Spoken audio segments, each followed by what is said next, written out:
What up, y'all? Welcome back to another Stereo Vision series. This is gonna be our first reaction review to Amine's album Limbo. A highly anticipated tape. We were both really excited for this project. Like sophomore tape. You know, you felt like it was gonna be more mature project based on the 3 singles. They were crazy, you know, 3 for 3. But like he shattered any expectations. So a little disclaimer, we try to do a first reaction. Those are coming soon, but we messed up a little bit. But you said perfectly. He said that the expectations are very dangerous because you don't know what to expect. Yeah. And he exceeded everything. Totally. He exceeded everything that I even thought he could have done. Everything that he's done before was more, it wasn't even the same thing that he's done before, more refined. It was just like, he was in a whole other realm. 100%. You could tell that he like matured a lot. His music matured, you know, and he's always been like on the come up, you know, on the cusp of what I think he has become on this tape, you know, like you could tell he was going for a classic. I really think with the selection of instrumental, the production on this thing is insane. Yeah. Absolutely insane, beautiful across the board, and it shows such a variety. It's not a forced variety. That's the big thing that we said in the first listen through that really hit me is like a lot of people try to force that variety. You know, they go into the studio and say like this has to be the R&B cut. You know, I need a song where I sing. I need the radio cut. I need the radio cut. I need the party hit. You know what I mean? And they just check boxes. But this didn't feel forced at all. And I think the big theme of it is, and you go to like the first interlude, Kobe.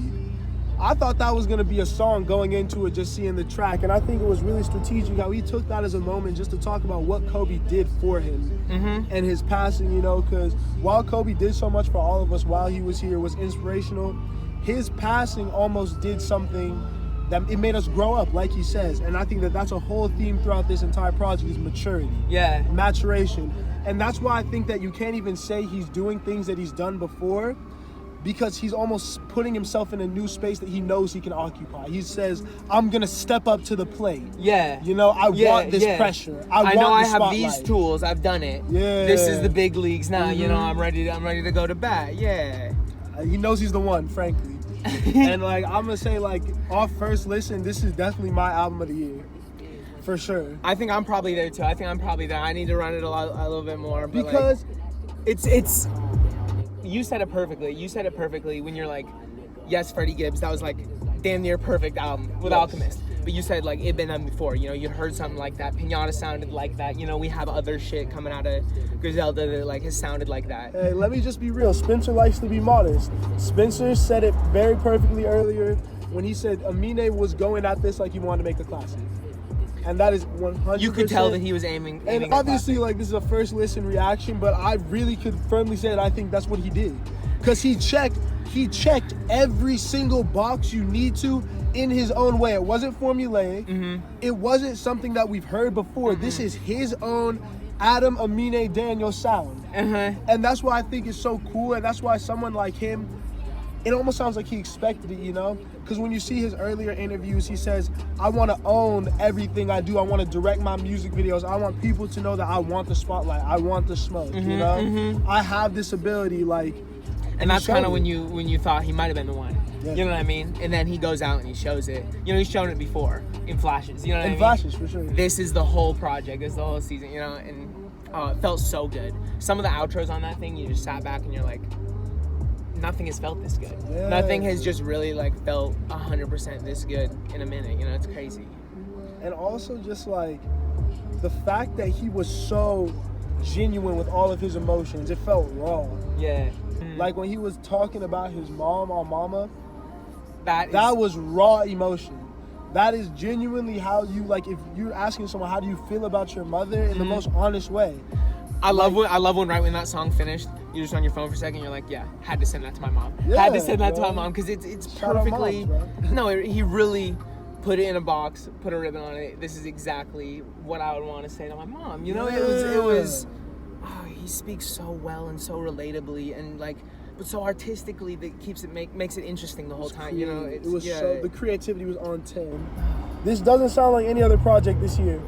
At all. And I think that's why I gravitate to calling things like that my favorite, my best, I think that makes classics when you can't find anything else that sounds like it. Yeah. Or it's the blueprint for something new. Yeah. It definitely has all the potential, all the pieces to become a classic. I'm not calling nothing a classic day it comes out ever. You know, nothing. I'm here for hot takes only. only. I love it. I love that. I love that. Exclusively, bro. Yeah. Also, features on this album. Killed it. Yeah. And he used them sparingly. Killed it, and they were strategic. Strategic, selective, and they were all so good. What was your favorite feature on this thing? Summer Walker. Yeah. That's Easy's probably my favorite song on this Yeah. That's because that was a duet almost. It didn't seem like she was like a feature. You know what I mean? Like the way that their vocals were layered. Yeah. The production was on 10. Yeah, 100%. What's up? Doing a little first reaction video. Say what's up to the 69 viewers. Big time. We for all got 69 subscribers right now. It's hilarious. Going up soon. Nah, No, but go. I was just gonna say it has everything to Who's your become favorite that. feature? Favorite feature on that is Injury Reserve. Injury Reserve, second to last cut. I think that was my favorite song off first listen.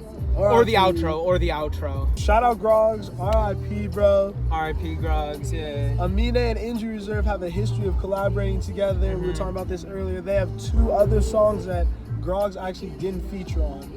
And so he was like, they tweeted out, the group did, that it was really sentimental to them that he was on this cut because he didn't want people to think that, oh, like they had beef or something, you know, like they said, like he killed it, you know, he came through, do what he had to do, and like he stamped the album really because that was right before the closer. Yeah.